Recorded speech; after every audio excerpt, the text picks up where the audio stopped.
Chers amis, bonsoir et bienvenue à notre première nuit des musées virtuels. Alors le numérique ne remplacera jamais une visite au musée et la magie de l'original, mais ceci dit, ce numérique est un magnifique outil d'éducation pour les plus jeunes, de découverte pour les gens qui ne sont pas familiers des musées, et puis aussi un bel outil pour entretenir le lien avec vous, chers amis des musées. Donc vous avez pu le remarquer depuis le printemps dernier, nous essayons de faire des progrès dans notre offre numérique. On progresse d'ailleurs grâce au service de la communication et des musées. Je trouve que notre avancée est significative et notre maîtrise des outils est significative. Vous devez avoir découvert depuis une semaine ou deux les petites vignettes que nous proposons 3 fois par semaine à travers Facebook, à travers Instagram et également à travers le site de la ville. Vous avez dû sans doute noter avant la fermeture des musées les écrans de télé qui jalonnent maintenant le parcours et qui nous permettent de diffuser un certain nombre de petits films de découverte sur différentes thématiques liées au musée. Alors, je vous souhaite une très bonne promenade à nos côtés ce soir et puis je vous dis à bientôt. Les musées de Sens ont la chance de présenter un exceptionnel ensemble de blocs sculptés de l'Antiquité qui proviennent de la ville gallo-romaine qui a été construite ici à la fin du 1er siècle avant notre ère et au début du 1er siècle de notre ère, puisque tout de suite après la conquête romaine, on va détruire la ville des Sénons. Les Sénons sont le peuple gaulois qui a donné notre nom de Sens et nous habitants sénonnais. Et donc cette ville est détruite pour être remplacée par une ville beaucoup plus moderne, on va surtout dire à la romaine. Elle va certainement aussi changer de rive. Il se peut qu'avant on était sur la rive occidentale de la rivière Rionne, que les Romains vont renommer Icauna, ce qui fera que les habitants de Lyon maintenant s'appellent les Iconais. Et donc on va venir s'installer sur cette rive orientale où le sol est beaucoup plus plat et on va dresser le plan d'une ville tout à fait traditionnelle, un plan orthogonal avec des rues qui se croisent à angle droit, des rues nord-sud, des rues est-ouest et un forum qui va occuper le centre de cette ville. On va vouloir des bâtiments tout à fait traditionnels, donc des temples, par exemple, certainement un temple de Jupiter, un temple de Diane peut-être à Sens. On va vouloir une basilique pour la justice, une curie pour l'administration civile et des bâtiments de loisirs. Nous aurons donc un amphithéâtre et des bâtiments pour l'hygiène, des thermes. Et malheureusement, cette ville qui avait voulu pourtant être exclusive, surtout en pierre, et ça c'est un grand luxe puisque le sous-sol sénonnais ne présente pas du tout de pierre mais de la craie, il a fallu chercher à une 60aine de kilomètres au sud ces blocs de pierre, mais on les ramène par bateau dans le bon sens du courant. Et on va construire donc cette ville très luxueuse, on veut vraiment faire l'équivalent d'un petit Rome du Nord en quelque sorte, qui est destiné à attirer un maximum de commerçants notamment. C'est ce qu'on va pouvoir faire une grande activité commerciale à Sens. Mais cette ville, elle aura un destin complètement brisé dans son élan, puisque dans le courant du IVe siècle, il y a les invasions barbares, et après la première vague d'invasion, la ville va vouloir se protéger avec un réseau de fortifications, et pour édifier ces fortifications autour de l'emplacement de l'ancien forum, on a besoin de pierres, et là, on n'a plus les moyens ni l'énergie d'aller les chercher aussi loin que la première fois. Le plus simple va être de détruire entièrement ce bâti minéral, et récupérer les pierres pour édifier cette muraille. Muraille qui va rester en place très tardivement à Sens, puisqu'on ne l'a démolie qu'à partir de 1840, et heureusement qu'on est assez tard, puisque l'archéologie commence déjà, et qu'on s'intéresse modérément, mais on s'intéresse au moins au passé. Et on va se rendre compte que ces blocs de la muraille, quand on les enlève, gardent sur leur face intérieure un riche décor, que ce soit sculpté ou tout simplement un décor d'inscription. Et du coup, ces blocs vont faire partie des premières collections muséales destinées à Sens. Et il y a eu un coup de chance, dans une partie sud de la muraille détruite, eh bien, les savants sénonnais s'étaient rendus compte qu'il y avait un ensemble de blocs qui devaient provenir du même monument. En fait, quand on a réaménagé le musée pour 1985 dans l'ancien palais des archevêques, on a pris une sorte de risque, un pari. C'est de se dire, puisqu'on avait des pierres, on pouvait faire comme un gigantesque puzzle. Et en fait, on a réussi à reconstituer avec 30 blocs, eh bien, un morceau de façade, donc, qui est à côté de moi. Donc, un morceau de façade rythmé par des colonnes demi-engagées. Chaque espace détermine une très grande fenêtre, donc une fenêtre par travée, un très prenant décor. On est dans le 4e style pompéien, tout à fait à la mode, donc dans la deuxième moitié du 1er siècle, donc un bâtiment très moderne. Et en fait, avec cette disposition et ces grandes fenêtres, aucun doute, on a là des thermes, donc des grands bains publics qui étaient peut-être édifiés le long de la rivière et dont un petit morceau a réussi quand même à être remonté dans les musées.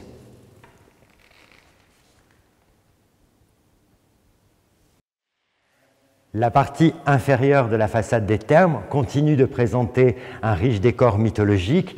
On commence dans cette partie où il y a une scène assez courante dans les Gaules romaines, ce que l'on appelle la gigantomachie, c'est-à-dire la lutte entre les dieux de l'Olympe et leurs cousins les géants. Et on voit ici une scène où ces dieux de l'Olympe sont en train de se faire empoigner par justement les géants que l'on reconnaît avec leurs jambes terminées par des queues de serpent, et lutte qui se termine très bien pour Jupiter et sa fratrie, puisqu'ils se débarrasseront des géants en les ensevelissant sous d'énormes blocs de pierre qu'ils précipiteront sur les géants pour les ensevelir. Et pour rythmer cette façade, vous avez ces colonnes demi-engagées sur lesquelles on va trouver cette fois-ci un décor toujours le même, c'est ce que l'on appelle des pampres, c'est-à-dire du feuillage, des fleurs, des fruits. Ici, en fait, ce sont des feuillages de vigne, puisque la vigne a été implantée dans le Sénonais dès le 1er siècle et a été une des richesses assez constantes, et donc assez logique que des artistes se soient tournés vers cette représentation. Et pour continuer, on va trouver sur d'autres parties inférieures des scènes plus humaines, et notamment des femmes à la toilette, peut-être une nymphe, des éléments qui vont tout à fait avec l'idée d'un édifice thermal dans lequel on vient se baigner régulièrement.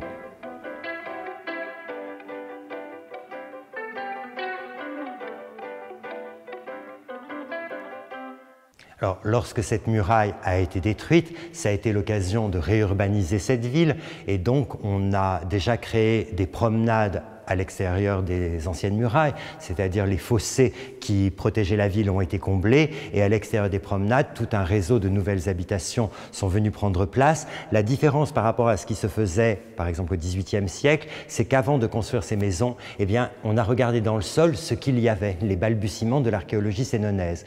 Et en fait, dans le flanc, dans la partie sud de la ville, en 1893, au moment où on construit une nouvelle maison, un petit morceau de mosaïque est apparu. Mais on n'en est resté qu'à un petit morceau. Il a fallu attendre 1910 que la Société savante de Sens, qui s'était créée en 1844, négocie avec les propriétaires du terrain pour pouvoir dégager l'intégralité de cette mosaïque. Et une fois dégagée, il s'avère qu'elle est particulièrement grande. On a un rectangle de 11 mètres de long sur 10 mètres de large qui correspond à la salle principale d'une très riche demeure. Là, on est vraiment dans de l'habitat patricien. Et dans la partie centrale, on a un très beau décor figuratif, mythologique, qui est conservé quasiment intact et qu'on a décidé de présenter dans ce musée au sol, puisque les mosaïques sont des éléments de décor du sol. En fait, cette mosaïque, tout à fait caractéristique de l'âge d'or de la mosaïque, c'est-à-dire plutôt de la deuxième partie du IIIe siècle, a été constituée d'une infinité de minuscules tesselles, chacune étant en marbre ou en pâte de verre, donc on s'aperçoit aussi qu'on a un grand luxe de matière, et l'artiste nous a fait quasiment comme un tableau au sol, et en fait il s'agit d'une scène mythologique relativement simple à identifier. On voit un ensemble de chevaux très désordonnés, vous pouvez en contempler 5, mais ça ne fonctionne pas par nombre impair, il y en a donc un 6e, sachant que ces attelages à 6 chevaux vont être réservés aux représentations impériales ou aux représentations de divinités. Et là, sur un des chevaux, un des chevaux bruns, vous pouvez apercevoir une jambe d'un cavalier, et il s'avère que ce cavalier est nu, donc il ne s'agit en aucun cas d'un empereur, mais d'une divinité, et du coup, la lecture devient plus simple. Ce dieu avec les 6 chevaux, c'est Apollon, qui dirige donc le soleil avec le char du soleil, et là, nous sommes dans une histoire très célèbre, puisqu'elle est racontée dans les Métamorphoses d'Ovide. Apollon a eu un fils, Phaéton, et cet enfant a voulu prouver à ses camarades son ascendance divine, et il a forcé son père à lui prêter l'attelage du soleil. Malheureusement, l'enfant ne sait pas diriger l'attelage qui s'approche trop près de la surface de la Terre, la brûle, ce qui explique la création des déserts du Sahara, par exemple. Et cela va obliger Jupiter à foudroyer Phaéton. Et c'est à ce moment qu'Apollon va pouvoir récupérer son char. Et c'est très certainement le moment qui est représenté sur cette partie centrale, donc ce qu'on appelle l'embléma de la mosaïque. Et pour vraiment que ce décor soit lisible, l'artiste qui a créé cette œuvre, enfin le dessinateur, le pictor, a eu l'idée de placer aux 4 coins, aux 4 angles de cette mosaïque, eh bien 4 personnages qui vont figurer les saisons, puisque c'est Apollon qui définit les saisons. Alors encapuchon, ce sera l'hiver avec la neige, coiffé de grappes de raisin, comme les raisins que l'on a déjà vus sur la façade des thermes, eh bien ça ne peut être que l'automne. Avec des fleurs et des feuilles, eh bien cette fois-ci il s'agira de l'été. Manque donc le printemps, et qui a peut-être déjà été détaché dans une première étape et qui a disparu par la suite. Enfin, c'est tout de moins un très bel exemplaire de l'art luxueux qui existe à Sens Agedincoum.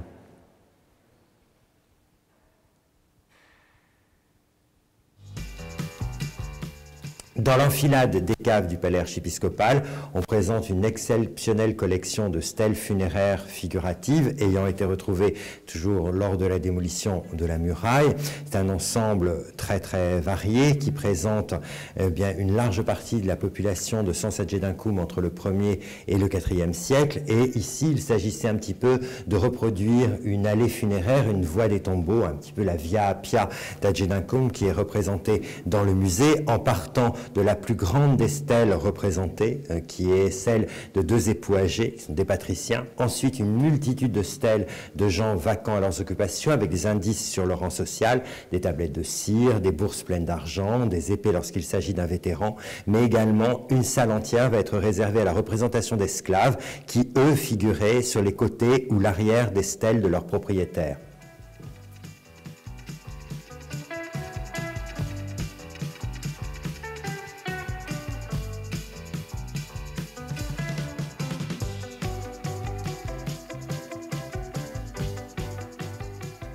Dans cette salle souterraine qui a été rajoutée dans le musée en creusant l'espace qui séparait le palais des archevêques de la cathédrale, il a été possible de présenter un ensemble de pierres qui présentent la diversité de l'architecture dans Sens Agedincoum, blocs qui ont été choisis pour montrer la monumentalité des édifices qui occupaient la ville. Et on a pu également, à partir de 20 blocs de pierre, reconstituer un très grand bandeau inscription qui devait orner la partie supérieure d'un monument ou qui servait peut-être de socle à des statues. Inscription qui a été faite par un des plus riches citoyens de la ville, Marcus Magilius Honoratus, et qui a inscrit cette dédicace en l'honneur de sa famille, des dieux et de l'empereur. Pour rester dans l'Antiquité, les musées sont très fiers de présenter cette gigantesque statue d'un Gaulois. Alors, cette statue de Gaulois, en fait, elle a aussi un rapport avec notre histoire, puisqu'on va l'associer à un des Sénons, enfin le Sénon le plus célèbre qui a laissé sa trace dans l'histoire, Brennus, qui est un grand héros, puisqu'on en parle dans la littérature romaine, notamment chez Tite-Live, chez Polybe. Et en fait, on apprend, grâce à ces lectures, qu'en 390 avant notre ère, il y a eu la prise de Rome par les Sénons. C'est l'épisode où les Romains se réfugient dans le Capitole et la nuit, ne faisant pas très attention, les Sénons attaquent le Capitole et il y a les oies qui étaient les gardiennes du temple de Junon qui vont les alerter. C'est ce qui va permettre à un petit groupe de Romains de résister. Toujours est-il qu'ils devront se libérer des Sénons en leur donnant un très riche tribut en or, et les Romains écrivent que le chef des Sénons s'appelait Brennus, donc un des ancêtres de la ville dans laquelle nous nous trouvons. Et la statue que vous admirez, donc qui fait presque 4 mètres de haut, a été commandée à la fin du 19e siècle, en 1899, parce qu'on est au moment où on projette de construire à Sens un nouvel hôtel de ville, et il est voulu pour le nouvel hôtel de ville une statue destinée à orner le fronton, le sommet, enfin on ne sait pas trop encore quel endroit puisque les plans ne sont pas tout à fait définis, et on se tourne vers un artiste qui a de fortes attaches avec Sens. Il s'appelle Anatole Guillot, il était né à Étigny, et en 1899, c'est quand même une superstar de la sculpture. Il a été l'élève du très grand Falguière, et il a été retenu en même temps qu'un de ses comparses sénonais, René Binet, qui était architecte, pour travailler au décor et à la réalisation de la porte monumentale de l'exposition de 1900, et donc sur la place de la Concorde. René Binet fait la porte, et Anatole Guillot est chargé de faire 2 grands bas-reliefs qui vont encadrer cette porte, qui va donc être vue par des millions de personnes. Donc, c'est pour ça que je vous dis c'est une superstar.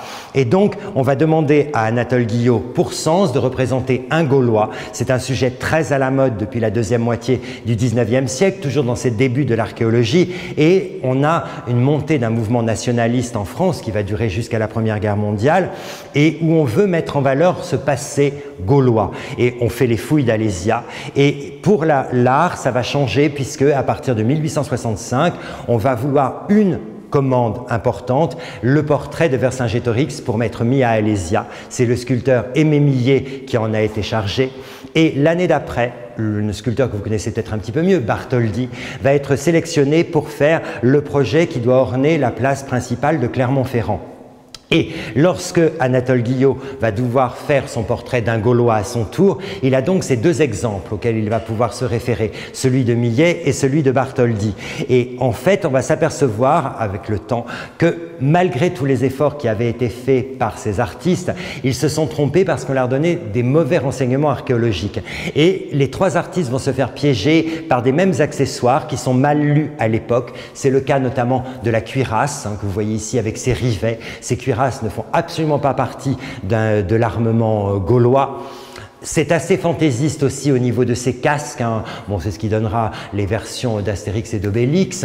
Par contre, un petit peu plus réaliste en ce qui concerne les cheveux et les moustaches, parce que là, on se fie au texte que les Romains avaient écrit. Ça redevient aussi très fantaisiste au niveau des jambes, puisqu'elles sont revêtues de braies retenues par des sortes de lacets. Or, cette façon de mettre des lacets autour de ses jambes, c'est pas du tout gaulois en fait, contrairement à ce que vous croyez peut-être, mais c'est une mode complètement médiévale, particulièrement carolingienne. Donc, vous voyez qu'on associe ici beaucoup de périodes. Ça va être le cas encore avec l'arme que notre Gaulois porte dans la main gauche, puisque c'est une francisque, donc arme qui va apparaître bien longtemps après les Gaulois. Par contre, on n'oubliera pas de lui donner une grande, un bâton ample en quelque sorte, qui va être surmonté de ce que l'on pensait être vraiment l'enseigne d'un Gaulois, l'emblème gaulois, le coq que l'on a repris. Mais en fait, ce coq, c'est seulement au 19e siècle qu'on va se l'approprier en emblème gaulois. Alors pourquoi le coq? Tout simplement parce que dans la langue des Romains, le latin, eh bien, Gallus signifie 2 choses, le gaulois et le coq. Ça veut dire qu'on ne sait pas ce qu'on est. Est-ce qu'on est des coqs, est-ce qu'on est des gaulois? C'est le même mot en fait. Donc quelque chose que les Gaulois n'ont jamais eu. Ils ont privilégié par contre ça de façon certaine le sanglier, mais l'iconographie du 19e siècle, elle, va se tourner vers cet emblème. Donc on voit là que vraiment Anatole Guillot, il est très à la mode au moment où il le fait. Et quand la statue va être réalisée, le plâtre sera montré au salon de 1902. Et ensuite, la statue va être livrée à Sens. Par contre, la version définitive sera en cuivre doré. Et elle va être placée au sommet du campanile de l'hôtel de ville en 1905. Il y est toujours depuis cette période. Par contre, on aura un changement. Au départ, la statue qui est commandée, c'est un Gaulois. Et la statue qui est livrée, c'est un Gaulois. Mais dès que les Sénonais vont voir cette statue en haut de l'hôtel de ville, tout de suite, ils associeront cette image à la représentation du Gaulois Brennus. Et donc, une année après que le Gaulois ait été placé, eh bien, sur des photographies, on va voir apparaître une nouvelle légende, la statue du Brennus de l'hôtel de ville. cet escalier d'honneur du Palais des Archevêques, ajouté au XVIIIe siècle, on peut présenter un ensemble exceptionnel de 5 œuvres dues au talent de François Lemoine, qui est un artiste qui était né à la fin du XVIIe siècle et qui va se rendre très célèbre dans la première partie du XVIIIe, en cela qu'il va devenir le premier peintre du roi en 1737, après sa réalisation du plafond d'Hercule dans le salon d'Hercule justement du Palais de Versailles. Ici, vous avez des œuvres un petit peu antérieures qui lui ont été commandées en 1717 par le couvent des Cordeliers d'Amiens, couvent qui a été détruit pendant la Révolution. Et en fait, 9 œuvres ont été livrées par Lemoine, 5 sont arrivées dans les collections sénonaises au début du XIXe siècle. Ici, vous avez le premier de la série, qui est le baptême du Christ, où vous voyez au centre un très beau Christ se penchant humblement vers Saint Jean-Baptiste, le tout baigné dans des tonalités très chaudes, et on s'aperçoit que Lemoine, assez jeune, se tourne plutôt vers l'art hérité de Venise ou de Bologne.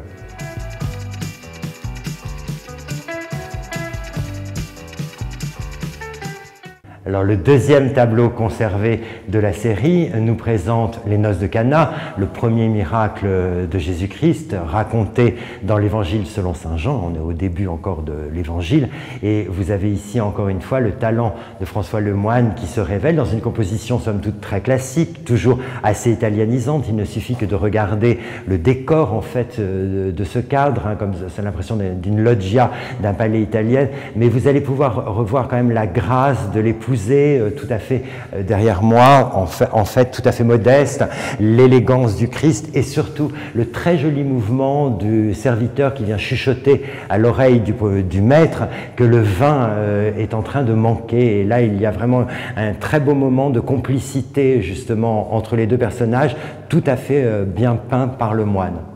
Alors, au moment où cet escalier d'honneur a été rajouté dans le palais archiépiscopal, l'archevêque, donc Languet-Gergy, a souhaité également faire construire une nouvelle chapelle privée pour ses dévotions privées. Donc nous sommes dans cette chapelle et c'est dans cette chapelle que sont conservés un ensemble d'objets provenant du trésor de la cathédrale, ce trésor qui à l'heure actuelle est réparti dans 3 des salles du musée. Et donc dans cette ancienne chapelle, eh bien, vont plutôt être présentés les objets de luxe que l'on sortait exceptionnellement dans la cathédrale. Et parmi tous ces objets, il y en a un qui est peut-être l'objet le plus fastueux que nous ayons dans le musée. Il s'agit de la tapisserie qui a été placée au-dessus de l'autel, puisque de toute façon c'est un emplacement qui lui va tout à fait. Il s'agit d'un retable, mais non pas un retable peint, un retable tissé, sur lequel on peut quand même avoir quelques renseignements importants, puisqu'en fait on arrive à dater à peu près sa réalisation et maîtriser son environnement et le lieu où elle a pu être commandée, tout du moins. Parce qu'au centre de la tapisserie, dans une des mandorles d'ange entourant la scène centrale, il y a des armoiries tout à fait lisibles. Donc vous avez sur fond azur 3 fleurs de lys d'or, ce sont les armoiries des Bourbons, donc le commanditaire s'appelle Bourbon. Au-dessus vous avez une croix et un chapeau rouge de cardinal. Donc un cardinal de Bourbon a fait tisser cette tapisserie.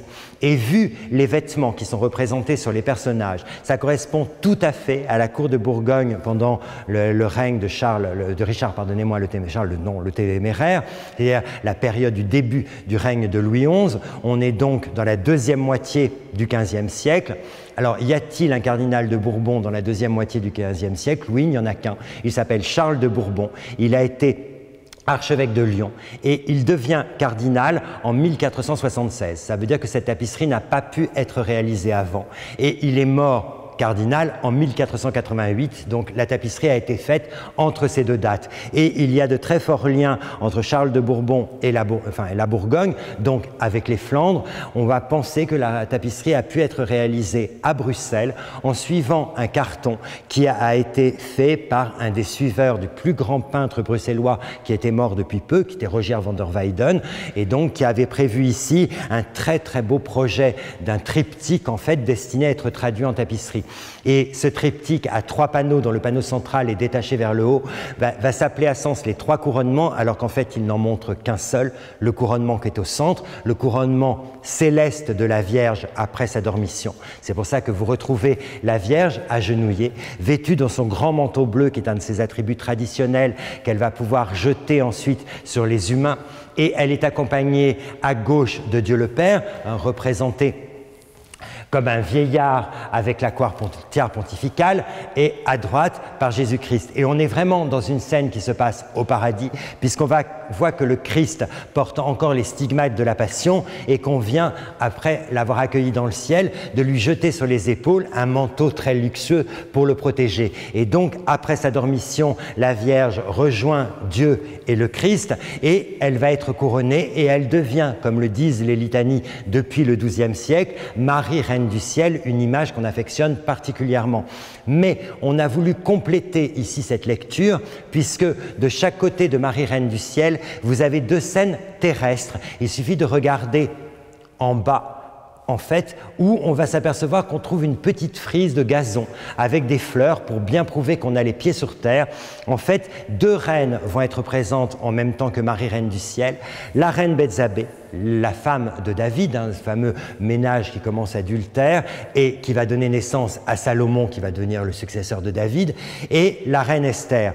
Et en fait, le regroupement de ces 3 femmes, la Vierge, Bethzabée et Esther, ça n'est pas du tout une invention qui a été faite pour cette tapisserie. C'est quelque chose qui a été lancé par un artiste allemand au début du XIVe siècle, qui a prévu une gravure sur bois destinée à orner des bibles non plus enluminées mais garnies justement de planches imprimées, qui avait regroupé ces 3 femmes. Et ça a eu un énorme succès que beaucoup d'artistes vont reprendre.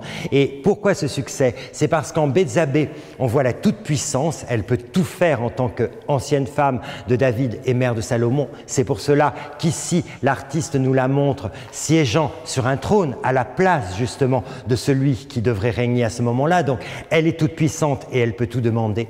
Et elle fait vraiment balance avec la représentation d'Esther qui, elle, est montrée à genoux. Parce que cette reine Esther n'a pas de chance, on l'a chargée de supplier au risque de sa vie son époux, le roi Assuérus. Alors, c'est Artaxerxès Ier, un roi des Perses logé à Suse, parce qu'en fait, elle vient lui demander la grâce pour tous les Hébreux qui étaient retenus en captivité. Donc, l'une toute puissante, l'autre qui implore, ce sont les rôles qu'on aime vraiment au Moyen-Âge, voir dans la Vierge. Alors, au pied de l'autel, au-dessus duquel était présentée la tapisserie des 3 couronnements, il y a un des objets majeurs du trésor de la cathédrale qui a été placé. Il s'agit de ce que l'on appelle la Sainte Châsse, un très grand coffret d'ivoire réalisé vraisemblablement dans le premier quart du XIIe siècle dans un atelier de la sphère byzantine. Donc un objet réalisé dans une exceptionnelle défense dont on a débité sur le pourtour 12 grandes plaquettes rectangulaires qui font presque 20 cm de haut, c'est pour cela que la défense devait être impressionnante. Et ensuite, sur ces plaques très minces, un très très riche décor en très fort relief a été sculpté par des artistes et qui vont nous proposer 3 registres de lecture.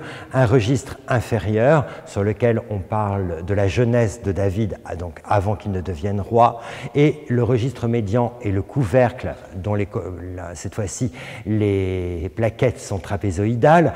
Eh bien, vous avez 24 panneaux qui racontent en détail l'histoire du Joseph de l'Ancien Testament, celui qui a été vendu par ses frères, jeté dans une citerne, vendu ensuite comme esclave, devenant le conseiller de Putiphar, jeté en prison, et ensuite celui qui va interpréter les songes de Pharaon d'Égypte, et notamment le très célèbre songe des 7 vaches maigres qui attaquent les vaches grasses, qui annonçait 7 années de famine, ce qui permettra à Joseph de conseiller à Pharaon de faire des provisions pour résister à cette famine, ce qui fait que Pharaon le nommera son ministre principal.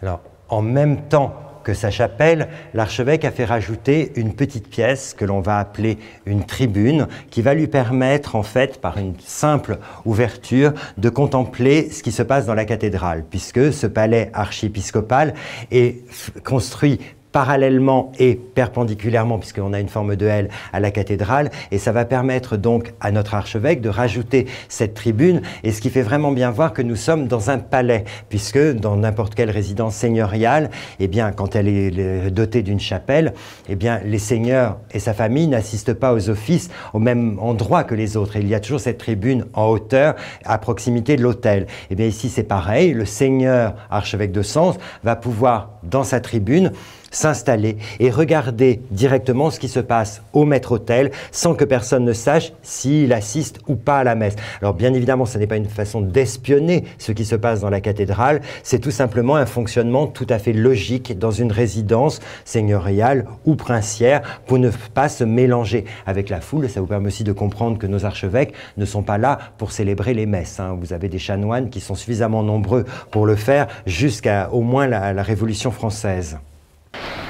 Dans la vitrine de la tribune, eh bien, est présentée la relique la plus précieuse du trésor de la cathédrale.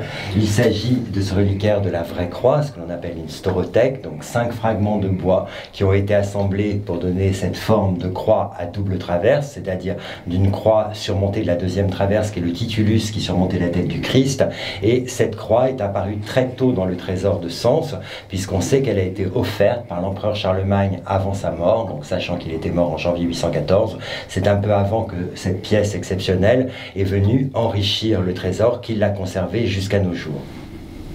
Et de manière surprenante, en fait, par la porte que je viens de traverser, nous quittons le palais des archevêques et rentrons dans une pièce qui, elle, fait partie de la cathédrale. En fait, au XIIIe siècle, après que la cathédrale a été terminée, il a été nécessaire de lui rajouter une chapelle à 2 étages, qui est la chapelle du trésor, avec trésor d'en bas, trésor d'en haut. Et c'est dans le trésor d'en haut, destiné à réserver, à conserver les objets les plus précieux que nous trouvons. C'est le coffre-fort de la cathédrale, dont le seul accès, jusqu'à ce que le mur soit percé après la loi de séparation de l'Église et de l'État de 1905, eh bien le seul accès était donc ce petit escalier qui rejoint directement la cathédrale. Et dans ce trésor d'en haut, on continue de conserver les reliques les plus insignes du trésor, et parfois très humaines en fait, ces reliques, puisque nous avons dans cette vitrine l'intégralité d'une parure qui a été réalisée dans la deuxième moitié du XIIe siècle pour Thomas Becket, qui est maintenant Saint Thomas Becket. Et Thomas Becket a un lien très fort avec Sens, même si il est anglais archevêque de Canterbury. Eh bien, il va devenir sénonais parce que, après avoir été nommé archevêque de Canterbury et aidé par le roi d'Angleterre Henri II Plantagenet, eh bien, il y a une lutte qui va s'installer entre les deux hommes pour une question de pouvoir, parce que l'archevêque, lui, va militer pour l'Église, alors que le roi a envie d'avoir la main mise sur l'Église d'Angleterre. Et en fait, pendant 3 ans, il y a une lutte très forte entre les deux. Et à partir de 1164, Thomas Becket, qui est vraiment au plus fort de sa lutte contre Henri, a tellement peur qu'on l'assassine qu'il s'enfuit d'Angleterre, mais vraiment en abandonnant tout ce qu'il avait et partant avec des vêtements civils pour que surtout on ne le reconnaisse pas. Et son idée, c'est de venir réclamer la protection du pape. Et il sait très bien qu'en 1164, eh bien, pour réclamer la protection du pape, ça n'est pas à Rome qu'il faut aller, mais c'est à Sens, parce que depuis une année, le pape Alexandre III et la cour pontificale siègent à Sens, célèbrent certainement des messes dans le tout nouveau chœur de la cathédrale qui est encore en cours de construction, parce que le pape lui-même a eu des ennuis avec l'empereur d'Allemagne Frédéric Barberousse. Donc Thomas Becket, voulant la protection d'Alexandre, vient à Sens et on donne tout à fait raison à Thomas Becket en lui expliquant qu'il va devoir rester en exil jusqu'à ce que les éléments s'améliorent dans ses rapports avec Henri II. Et en fait, ça va mettre très longtemps, ça va durer 6 années. Par contre, quand il arrive à Sens, Thomas Becket n'est pas un civil, c'est un archevêque. Et il n'a pas emmené avec lui, vraisemblablement, de parure sacerdotale. Il va donc falloir lui en offrir une. Et bien la voilà, conservée dans son intégralité. L'aube de lin blanc, avec un riche parement de tissu de soie et d'or, que vous avez dans la partie inférieure et sur les poignets. La chasuble de soie avec des ors froids, pareil, soie et or qui vont venir l'agrémenter.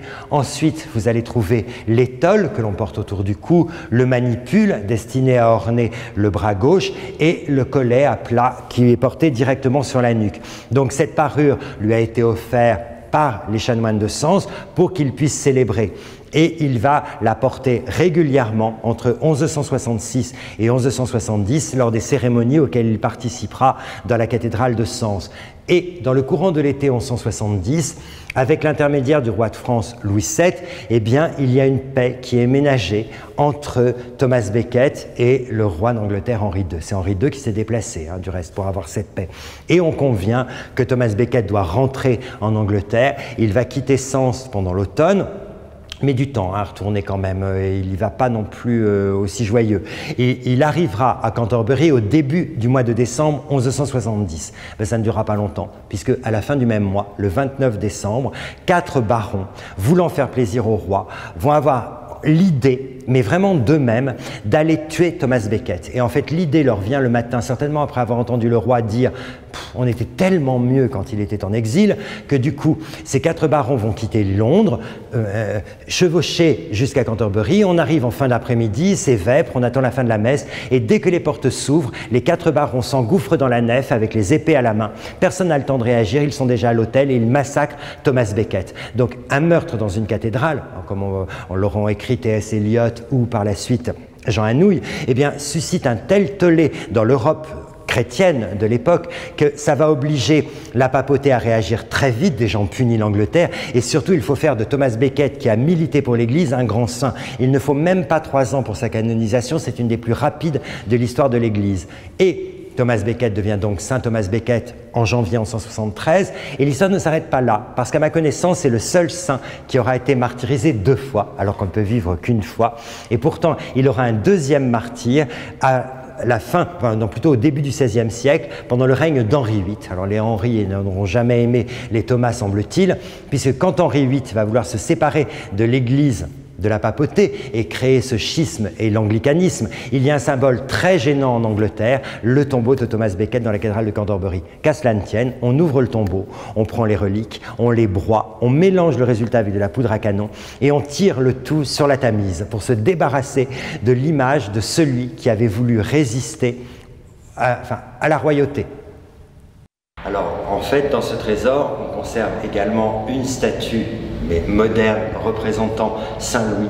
Et il y a un très réel attachement pour Saint-Louis et Sens. Donc Saint-Louis, qui est Louis IX de son vivant, en fait, a été orphelin de père très jeune, puisque Louis VIII est mort prématurément de maladie.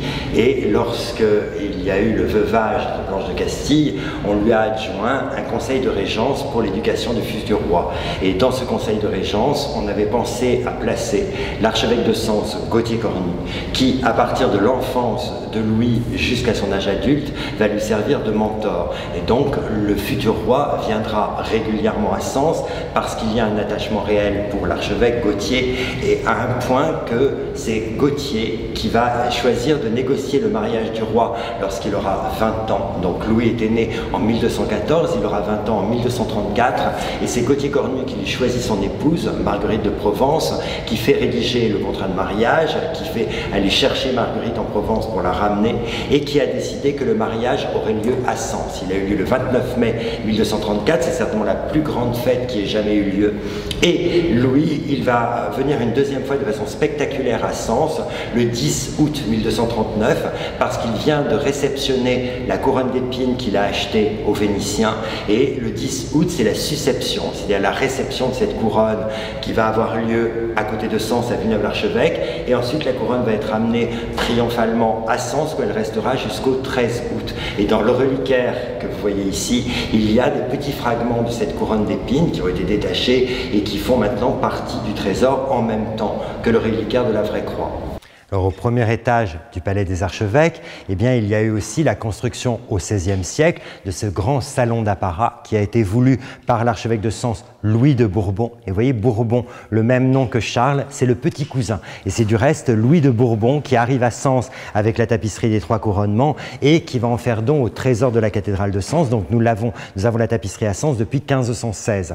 Et en fait, dans cette salle, on va pouvoir présenter une collection d'œuvres d'art fantastiques qui a été offerte par la ville, par la famille Marais. Et en fait, cette famille a décidé en 2002 de confier la collection dont ils avaient hérité au musée de Sens, et ce qui devait être un dépôt s'est transformé en don définitif en 2008, et vous allez voir avec un très important nombre de tableaux, que ce soit flamands ou hollandais, de la peinture aussi du XVIIIe et du XIXe siècle, du mobilier, des sculptures, donc un ensemble fantastique d'œuvres d'art, et ce qui nous a permis aussi de récupérer la plus grande œuvre peinte du musée, puisqu'elle est présentée sur ce mur, et en fait cette œuvre, qui est une œuvre de la fin du XVIIIe siècle, a l'originalité d'avoir été redécouverte justement au moment de ce don, puisque quand elle est arrivée au musée de Sens, pas forcément en très bon état, la partie inférieure du tableau avait été roulée dans un tube. Donc il a fallu dérouler cette partie qui s'est avérée être en très mauvais état. Il fallait donc faire intervenir des restaurateurs, et des repeints anciens ont été enlevés, eh bien sur la partie gauche du tableau, eh bien, des lettres et des chiffres sont apparus. C'est-à-dire un morceau de la signature du peintre et la date. Alors, le morceau de signature, c'est Tau, ça veut dire que le peintre, en fait, c'est Watteau. Et la date, 82, vu le style des vêtements, vous êtes en 1782. Alors, nous savons que ce peintre, c'est donc Louis Watteau. Et Watteau, bien sûr, c'est un nom qui vous dit quelque chose, parce que Louis, c'est le petit-neveu d'Antoine, celui des Fêtes Galantes. Par contre, ils ne se sont jamais connus, puisque le plus célèbre, Antoine, lui, est mort en 1721, et son descendant, Louis, va naître en 1731, 10 ans après. Par contre, il hérite de son aïeul un certain talent artistique, ce qui fait que la famille Watteau, qui est originaire de Valenciennes, est d'accord pour envoyer le jeune Louis faire des études artistiques à l'Académie à Paris, et il reviendra, après son séjour parisien, se fixer dans sa patrie d'origine, c'est-à-dire au nord de la France. Il tente Valenciennes où il n'y a pas suffisamment de clients, et du coup, il ira s'installer à Lille. Ça donnera son surnom de Watteau de Lille pour les distinguer de son ancêtre. Et Louis Watteau de Lille, à Lille, va devenir le peintre le plus important de la ville parce qu'il est très protégé par un très grand bourgeois lillois qui s'appelle Charles Langlard. Et cette famille est une famille qui a un très grand négoce de dentelle. Ça leur permet aussi d'être des banquiers. Les Langlard ont un très bel hôtel particulier au centre de Lille. Et plusieurs fois, Charles Langlard va faire des commandes à Louis Watteau. Et là, en fait, en 1782, 5 toiles ont été demandées, vraisemblablement pour le salon de cette famille Langlard. Et ces 5 toiles, eh bien, elles sont censées disparaître pendant la Révolution, au moment où on détruit la résidence des Langlard à Lille. Mais, en fait, 4 tableaux de cette série réapparaissent dans des ventes publiques à partir du XIXe siècle. Mais un restait manquant. Eh bien, le manquant, le voilà. Celui qui est désigné dans l'inventaire de Louis Watteau et que l'on connaît du coup par des descriptions et par des dimensions qui correspondent tout à fait à ce que nous avons ici, s'appelle La visite à la ferme ou Les manants reconnaissants, qui avait du reste été présenté certainement au Salon de Lille de 1782 avant d'être livré au Langlard. Et vous voyez que le titre correspond tout à fait à ce que nous avons sous les yeux. Une famille de nobles venue de son château par un carrosse qui rend visite à une famille paysanne. Alors des paysans quand même un peu à l'aise, parce que vous voyez qu'il y a un poulailler. Et puis Louis Watteau, qui veut faire part de son talent à cette population lilloise, eh bien, dégage toute cette partie gauche pour faire voir un paysage, et ce qui nous situe bien dans le nord de la France avec ces territoires très plats et les tonalités très grises. Donc il peint très bien les paysages, il peint très bien les personnages, c'est tout le groupe central, et il veut aussi faire voir qu'il est doué pour les natures mortes. Il a placé du côté des paysans, donc ce qui occupe tout à fait le bas à droite, cette très belle nature morte dont l'inspiration vient de Chardin sans aucun doute. Donc œuvre qui était perdue et qui du coup en 2002, arrivant à Sens, à partir du moment où le bas est déroulé, réapparaît et peut figurer à nouveau dans l'inventaire de Watteau de Lille.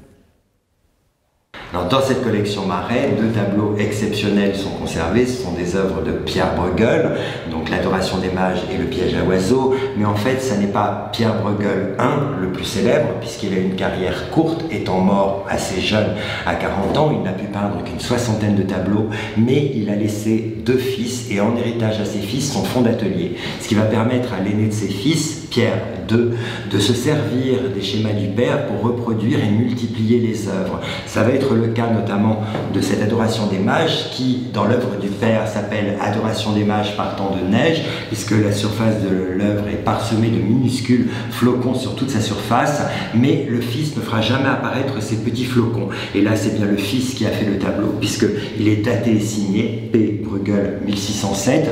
Il y a plus de 30 ans que Pierre Bruegel l'aîné est déjà mort. Donc c'est bien une reproduction par le Fils d'un tableau du Père.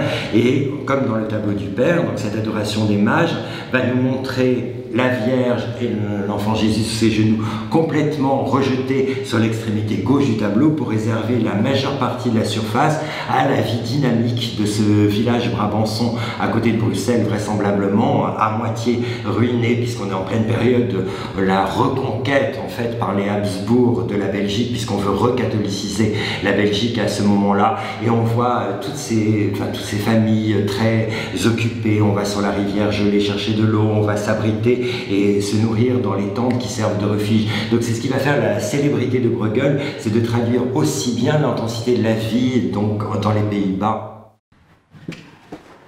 Alors, nous rentrons dans cette deuxième salle du premier étage. En fait, il s'agit ici de l'antichambre des archevêques qui était donc attenante à la galerie des apparats, de l'apparat. Et c'est ici que continue cette collection Marais. Et dans la collection Marais, eh bien, on a la chance d'avoir deux splendides œuvres de Rodin, donc Auguste Rodin, dont un exemplaire de celle qui va l'avoir rendu célèbre, donc ce qui s'appelle l'âge d'airain. Alors, Rodin est né en 1840 et c'est intéressant de parler justement de Rodin ce soir, et je pense que de toute façon on va clôturer avec Rodin puisque je m'aperçois qu'il est déjà presque 21h15. Eh bien, on est dans une période anniversaire. Rodin était né le 12 novembre 1840, vous voyez, 14 novembre 2020, on vient de fêter les 180 ans de sa naissance. Et en fait, il a des débuts de carrière très laborieux, puisqu'il faut savoir que Rodin, n'étant pas d'une famille riche et pourtant très doué pour le dessin, n'a jamais pu être inscrit à l'école des Beaux-Arts, il faut avoir de l'argent pour cela. Il va donc simplement s'inscrire à la petite école, celle qui permet plutôt de former des gens qui vont être des ornemanistes, en fait, on va dire. Par contre, il est très bien formé au dessin sur le vif, en fait.